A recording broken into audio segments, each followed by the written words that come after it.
Good morning, afternoon, evening, wherever you are, and welcome to the new show, Global Atheist News Review. Now, the news itself, which went out yesterday, is intended to be impartial, just delivering facts. It's difficult because sometimes the newsreader wants to express an opinion, so that's suppressed during the news itself. This show isn't. This is not suppressed. This is where we're allowed to have views about the news. And I have a panel of opinionated people here who are going to let us have their gut reactions to some of the things that happened last week and that I reported on in Global Atheist News. I have Dread Pyrate from British Columbia. Canada. Arr. Yes, thanks for joining us, Dread. I have Dr. Ty Wells, who is in the region of Kentucky or Tennessee. We're never sure which. Sure. One of those places. May as well be. Thanks for joining us, Ty. We have Frank Lovell, who's also in the region of Kentucky. Not very far, not more than a day's drive away from the infamous Ark encounter. We have, thanks for joining us, Frank. We have glad to be here. Esther, the Afro Humanist, who is in the Midlands here in the UK. And we also have Guy Otten, who is a lead person in the newly formed branch of Atheism UK based in Manchester, the northern branch. Thank you guys for coming to join us to talk about the news. Thanks for having me. Here we go. The first item that was reported yesterday deals with Ukraine. That's been hogging the news. It's such a big item. And of course, it is an Orthodox Christian endorsed invasion. So I'd like to get your reaction to the latest of that news, which says that the invasion was massively misjudged. And that's coming from the British spy organization known as GCHQ. So who wants to go first on this? What do you think? Well, I would like to say that, it's not surprising that Putin would be ill-informed or misinformed. He's such a narcissist that whether or not he was getting good intelligence or bad intelligence, it's his intelligence that counts. So that's kind of where I would find it. Well put. I put on top of Dread exactly the same sentiment. Plus, his actions are indicative of someone who's not getting the full perspective of the consequences of his actions. And so he may have generated a climate where only good news is told to him, and things that aren't as good aren't as easily trickled up to the top of the stew, as you can say. Yeah, he's much like Hitler in that Hitler's advisors wouldn't bring him up to date either, out of fear, and allowed Hitler to think he was making great progress where he wasn't, particularly with respect to Russia. Yeah. Esther? Considering that he's a religious person, I think that his religious beliefs will somehow shape his political ideas or his political actions. So, yeah, I think that's important. What he believes in his religion and how that impacts on his politics. Gives him the impression that he's right, I suppose. Guy? Yes, I mean, I want to sound a note of caution here because we don't know how much of this message from GCHQ is actually our own propaganda. They may be 100% correct, but on the other hand, I always have this concerns when we're in this kind of war situation, how much we can actually trust even our own side. Good point. On these kind of matters. Mm-hmm. And the other point about the Orthodox Christian Church sort of endorsing the invasion. I mean, that's so familiar. We've had that in our own history, time and time again. I think actually the Western churches have learned their lesson. They're not doing it now, that I've noticed. So that's progress. But of course, Putin is a form of his beliefs are nationalistic, and from his point of view, the Orthodox Church is part of that national identity. So it's not surprising that there's an alignment there. Yeah, yeah. Well, my understanding too is that Putin's been, helping rebuild the churches to get them on his side, essentially. Yeah. So, going to bed with the churches is proving successful for him in support. Yeah. But the first victim of war is the truth. Somebody famous said that, didn't they? Yeah.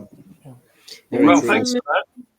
From the news, from the little that I read, I read that he believes that he's defending Orthodox Christianity from the godless West.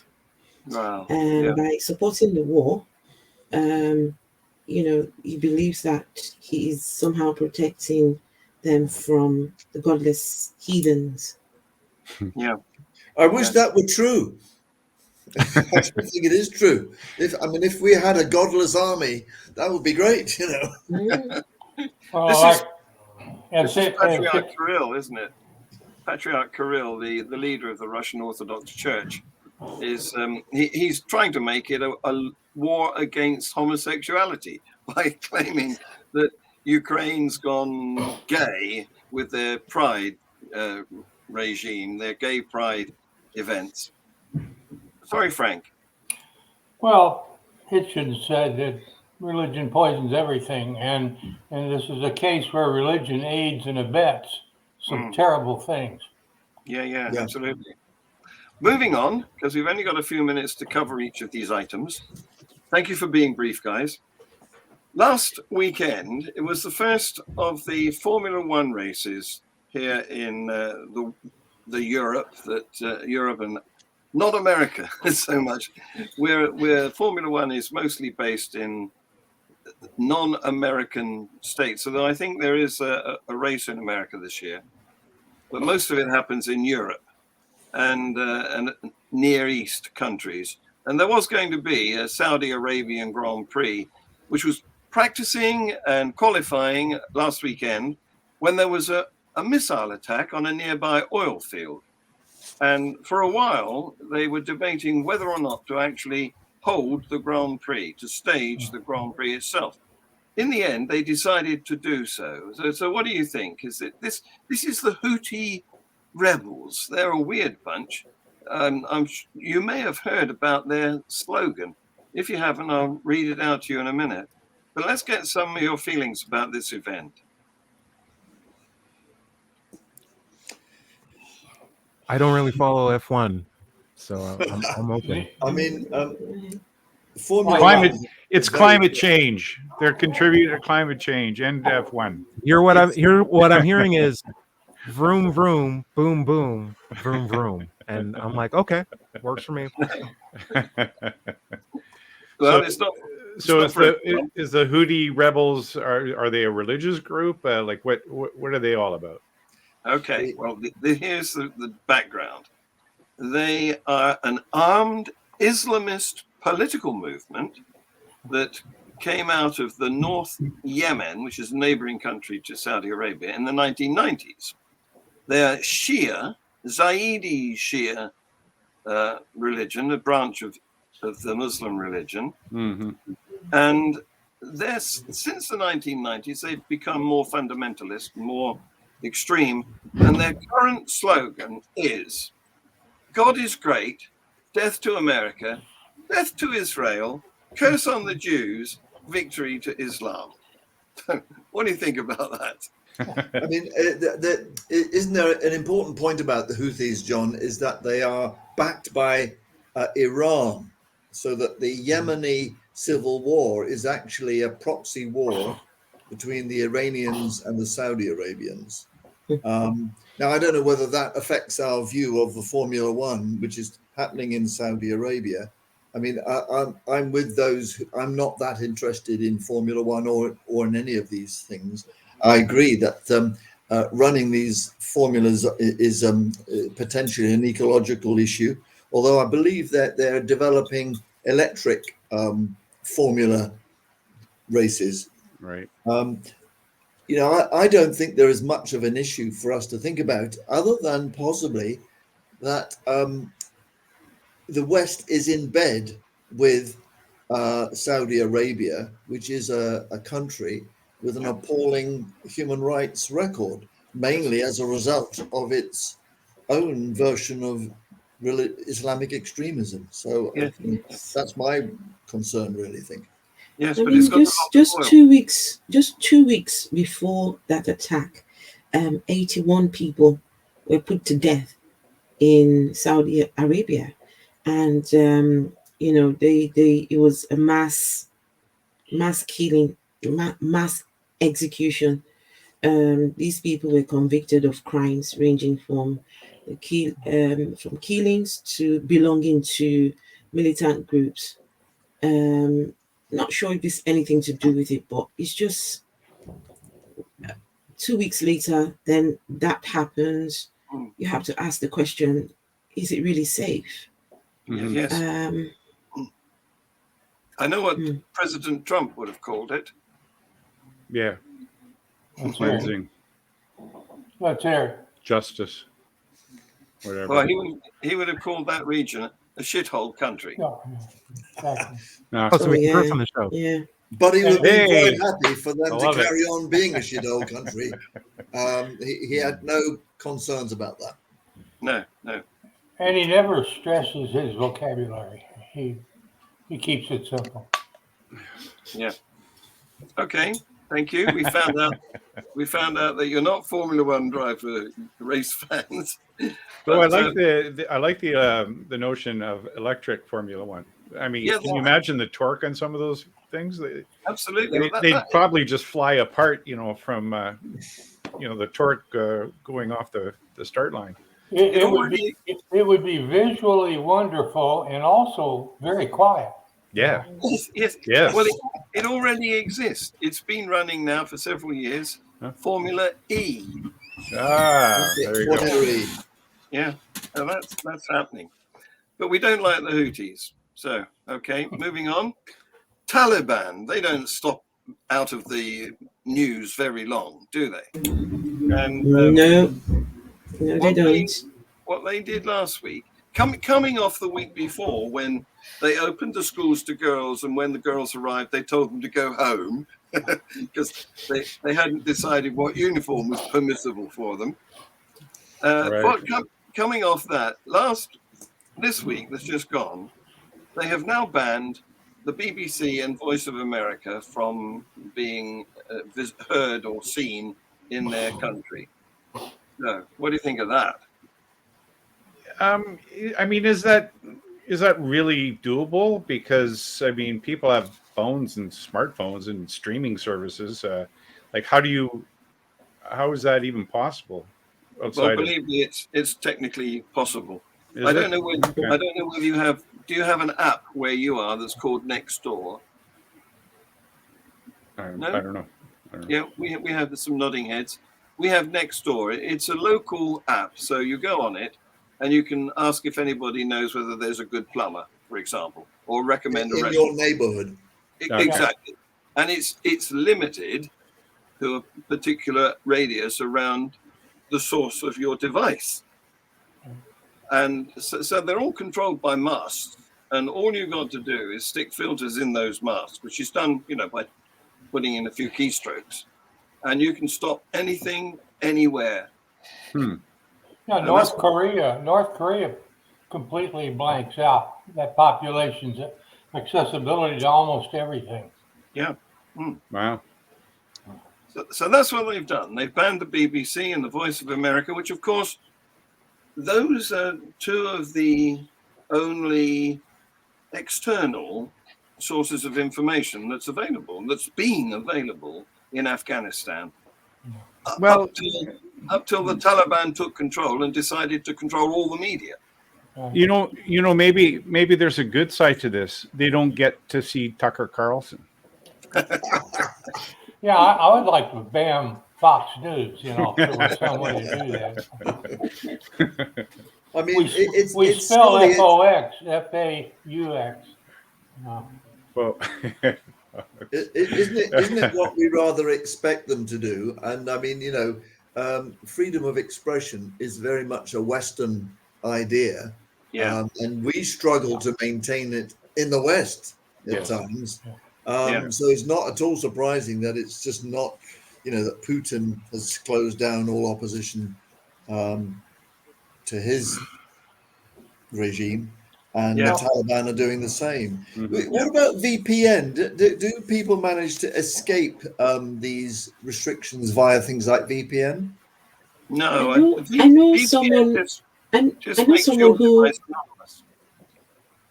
I know someone who was streaming with a VPN from Saudi Arabia, and it was really bad.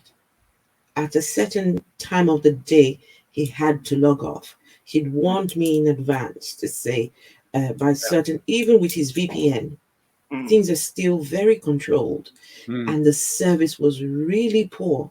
He kept going in and out. It kept cutting. It kept, So they said, even with the VPN, it's done in such a way that it's still very restricted. And after a certain time, it just automatically goes off. This was last year.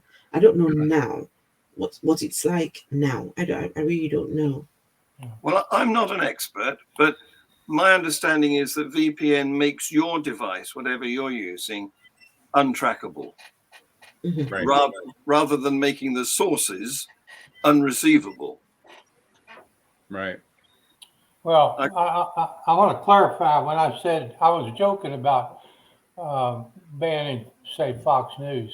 I think there's great value in letting wacko people speak because they make it easy to identify them. You don't have to guess, where they're coming from. Yeah. Yes. Because that requires you, the receiver, to have a certain amount of discrimination sense about. We're coming on to an item about Fox News later on.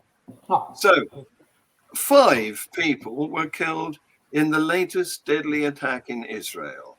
This has been going on for how many thousands of years? This Palestinian Arabian dispute in Israel, what we now call Israel. It started in biblical times, and it's still going on. Well, it's tribalism. It's tribal thinking, right? It's we're better. We're the us group. They're the they group, and we can't handle them in our space. I mean, it's ridiculous. We're chosen. We're fighting over sand. Like crazy. That's a good way of putting it. God's chosen people. I mean, I'm worried about the continuing oppression, really, of the Palestinian people by the Israeli regime. And I think that, we really need to get a peace settlement where the Palestinians have the same sort of rights that the Israelis have. And it's only then that we'll get some sort of peaceful solution to the Palestinian issue. It seems right, but remember at the Camp David Accord, 1998 or 99 under Clinton, they were essentially given everything they asked for, something like 92%, and they agreed to it, and then completely abandoned it. It's not; they're not willing to accept. I'll say that the Palestinians were the ones that said, "No, not going to do it." After it was agreed to. So it's true what you said, but it's a very complicated, difficult problem to solve. It is. How you live along with a group of people that in their heart and mind, and when they can speak, they speak freely to it too, wants to shove you out into the ocean. and rid the Yeah. land of you. So I agree. That is a major problem. Mm. Do you see it, guys, as a severely religious dispute with two rival religions both thinking they're right and they own this nation, and there's no way that they're going to compromise on their demands? Yeah. Well, I believe that 90% of the population is Palestinian. Certainly a majority. It may not be 90. mm-hmm. But I think it is a religious-based thing. Obviously, Israel believes it's their land and that God gave it to them. So, it's pretty hard to look past that one. Most of I have lots of Jewish friends. None of them are Zionists. You know, they're all in favor of living peacefully with. But they also live here in the United States. They don't have to put up with it. But they're not Zionists, the ones I know, and also all the ones I know are atheists too, fellow atheists, good ones. Right. Yeah. Okay, thanks for that. So, you may be able to remember there was a few years ago, there was some really atrocious behavior going on in the area that the ISIS claimed was their territory. You remember there was, what did they call it? They didn't call it an empire, did they? They said it was the Islamic some location that they decided was theirs, and they had 4 British guys, and because they spoke with English accents, they labeled them the Beatles, and they made they made videos of executions. Really nasty work they were. Well, a couple of them are currently imprisoned in America, awaiting their trial. So maybe some justice will be forthcoming here. Certainly hope so. I mean, there was the subject that became really very important, and which is still ongoing, I think, where those people who had left from the UK, gone over there, and now they want to come back. I don't know if you remember the girl called was it Begum? Yes. I forgot her first name. There was the talk about should we let her in or should we let her stay. She says she regrets ever going there and all of this. But I think she has not been let back in. No, she hasn't. That was Amina Begum, who left when she was 15. I should say that these people are Muslim immigrants or second generation immigrants to the UK, who have not left their religion behind. They brought it with them, and so what they think they are doing is God's will. And in fact, not only Amina Begum she had her citizenship withdrawn, but also this guy who's currently pleading in court in the US, had his citizenship withdrawn, so he's no longer able to call himself British. And I think there's some other ones that maybe they're stateless now. They have been denied British nationality. I think Amina Begum is in that category because she was, I think the law says you can only have your citizenship in this country, at any rate, in the UK, withdrawn if you actually have another citizenship. And you have to belong somewhere. And hers was withdrawn on the basis that she was entitled to Bangladeshi citizenship. Yes. But the Bangladeshis suggested that might not be the case. And so I think she's stateless. Yes. I mean, I think there is international law that says nobody should be rendered stateless. So that's a problem as far as she's concerned. Secondly, I mean, she was groomed at the age of 15. I think, a certain amount of compassion should be extended to her. I don't think she should be left in Syria. She should be brought home, and she should be subjected to the Prevent regime to rehabilitate her. You know, we have something called Prevent in this country, which is designed to help young people who are vulnerable to being groomed for extremist beliefs, whether religious or right wing. They're given the sort of treatment and programs to kind of bring them back from that. Yeah, whether it works or not is questionable, isn't it? Because there was the fisherman's court incident where it doesn't necessarily work. I agree. It's a bit like gay conversion. You can't just change people like that. Yes, absolutely. But I think you can try as far as extremism is concerned. Yeah, it's worth a try. Meanwhile, in Australia, which doesn't normally hit the global atheist news headlines very often, there's a dispute going on because religious groups are allowed access to public schools, to the religious instruction program. And that, you might think, could be all right if it's done correctly. But there's been a video discovered of some Christians saying that this is a wonderful opportunity. These schools are amazing mission fields for harvesting children for the Lord. Right. That's the thing that happens in American schools very often. When I was a kid, we had pastors from local churches come in during lunch and just sermon. And, it'd be the front of the school or in classrooms. I remember whole classrooms being, basically taken up by stuff like that. I've told the story during our earlier show, John, how we had a pastor come to our school. I was like, hey, that's my pastor. And I felt a sense of pride because it was like, one, I can tell everybody else I go to church, but two, it's the guy who everyone's seeing who also knows me. It felt like I knew a celebrity. You were a star. It's a thing that happens, and I can definitely see churches targeting kids, particularly if they have a school system that's amenable to Christian causes.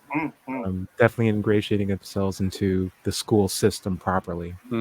Really unfortunate system.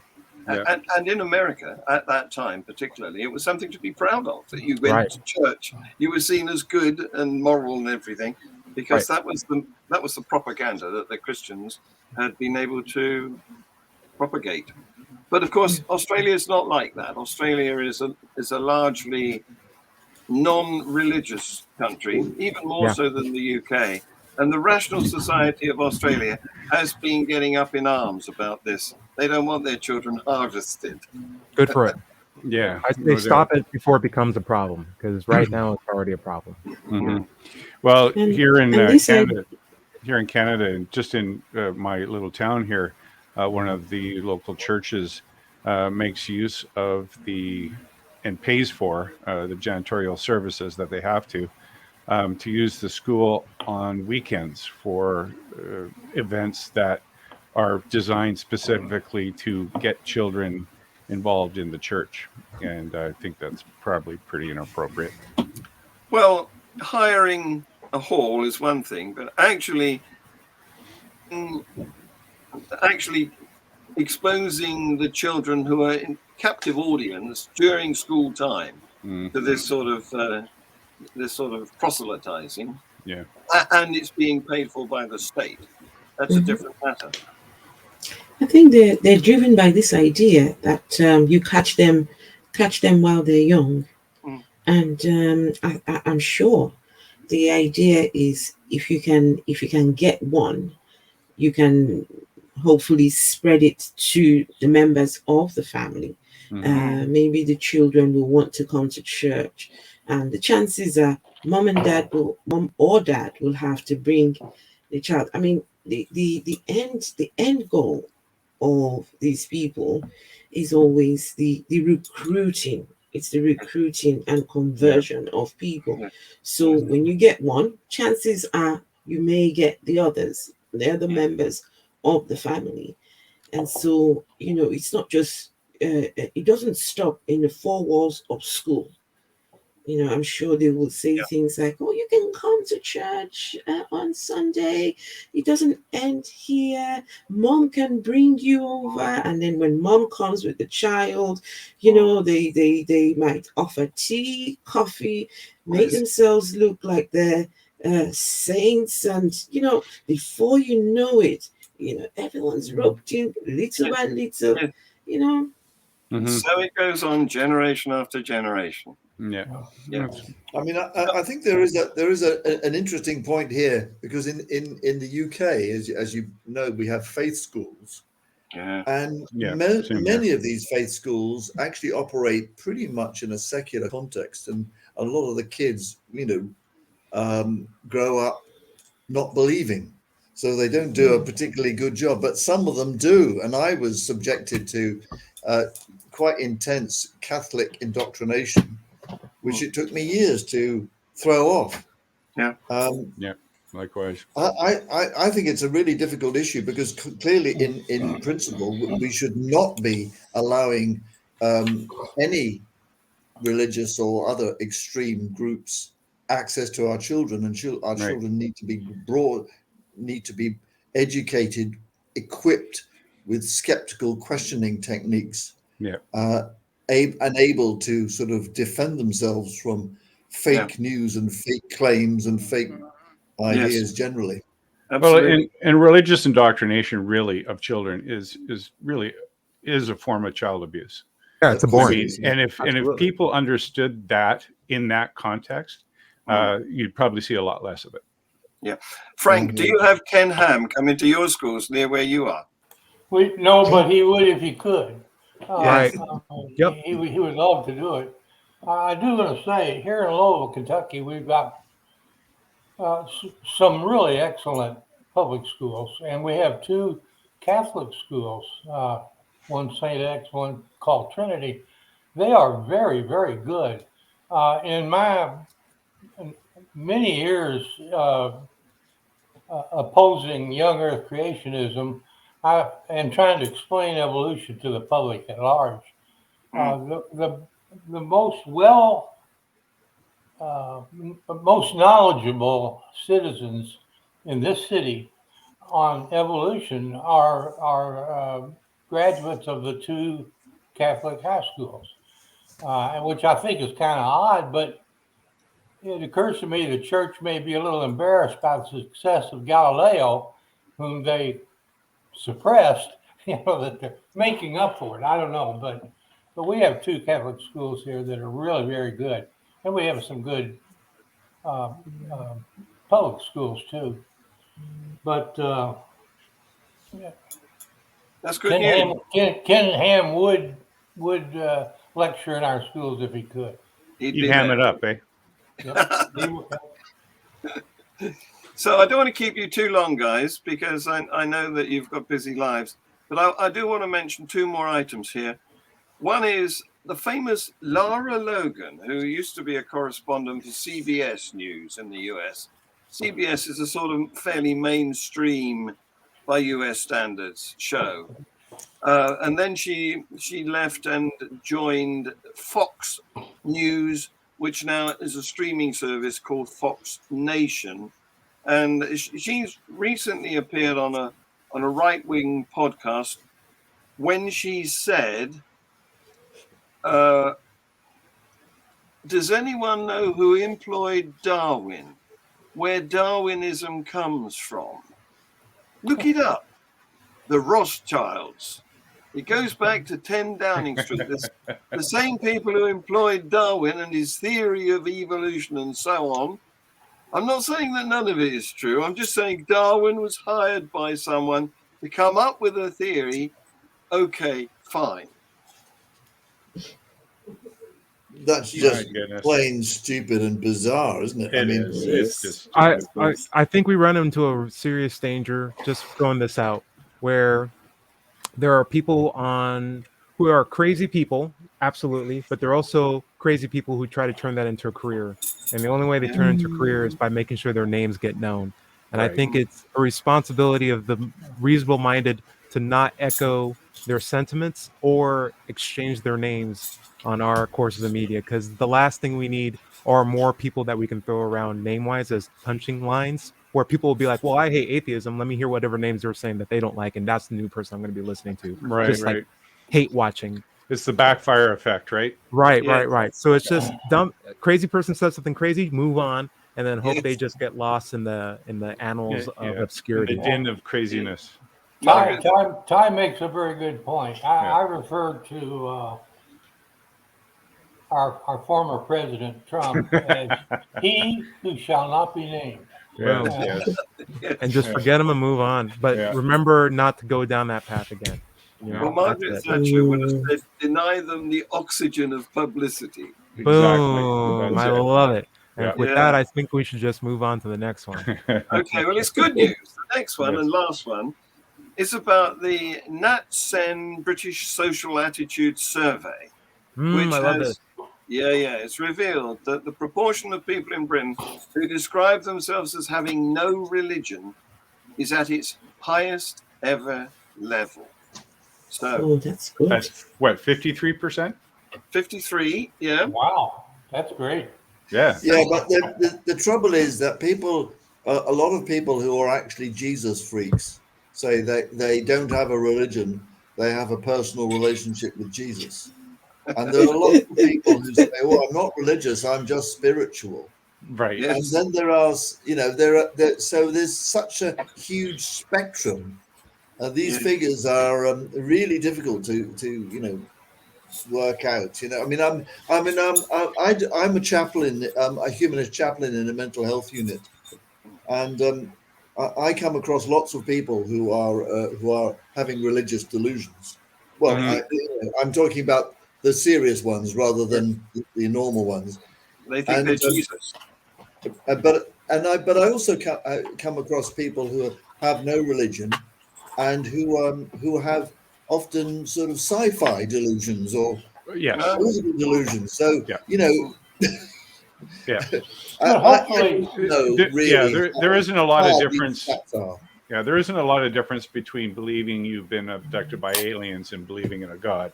Yeah, because both are delusionary, right? So one is religious and one isn't. So you could be non-religious and yet believe in aliens abducting you, and that still makes you crazy. Well, I don't think this focused on people in mental hospitals. It was a more representative slice of the population. I hope so. I actually think that that number is going to increase, because don't forget, we just had the last census. We had the census, and not yet. And I remember clearly in my local humanist group, we were told, during the census, make sure to highlight that you are non-religious. And I'm sure there were billboards. There were some people made some ads. I think it was Humanist UK. They made ads and stuff reminding people to vote no religion. So I think I would say watch this space whenever the results of the census does come out. I'm sure it will have increased more by then. Hopefully, Atheism UK put out some posters about that too, to along the lines of, if you're not religious, say so. Don't just tick some other box because you think that's the right thing to do. Right. So the really good news is that the falling off, the decline in religious attendance and interest is greatest amongst the young. So I'm going to show you a graphic here, which is very encouraging. Absolutely. So here we go. Take a look at this. There. Now you see along the bottom, you've got the age groups, 18 to 24, 25. And the youngest being 18, which is really good too. It's not like as they grow older, they'll be indoctrinated. It's more of like, hey, you're already an adult. And as adults who are having kids, rearing children, who are so if you can imagine time going through that graph, then that tiny level of the blue line at the beginning on the left will stay down there Yes. Hopefully. as they get older. And the whole thing will shift. Yes. Yes. Mhm. Yeah. Now, there's the weird contrarian in my head thinking about what if this is just a wave where when we still have the world's problems and most of us are atheists, will that cause or spur more of us to become religious as a way to resolving said problems? And now we're just looking at a Well, sine wave. well, hopefully so. it's that critical thinking skills are going to be taught more regularly Let's hope so. and reliably to a younger and increasingly younger demographic, so that younger and younger people are coming out of the gate and becoming adults as critical thinkers, Right. not as followers. Dread, you hit the nail right on the head, because it's not just the fact that they don't believe in religion, it's that they need to be critical thinkers. And I'm hoping that this graph shows an increase in critical thought among younger generation. I mean, saying that this afternoon, a movie was on television, and my son was watching. It's a movie about the flood, Noah's flood. And just out of curiosity, my son is 12, and I asked him, I said, what do you think? Do you think that story really happened? He says, what part of the story? I said that the whole earth was flooded. He said, Mom, there's no way such a thing could have ever happened. And that's all I needed to hear. I mean, it shows that he has thought about it and realizes there's no possible way it's happened. Right. Good. On that optimistic note, guys, we've done our allocated 40 minutes. I'd like to thank you very much for being part of this pilot show on reviewing the news. Thanks for having us. Yeah, thanks for having me. It's good experience. Good. So maybe we'll do it again then. What do you think? Sounds Oh, good. yes, absolutely. Excellent. On that note, here's the outro.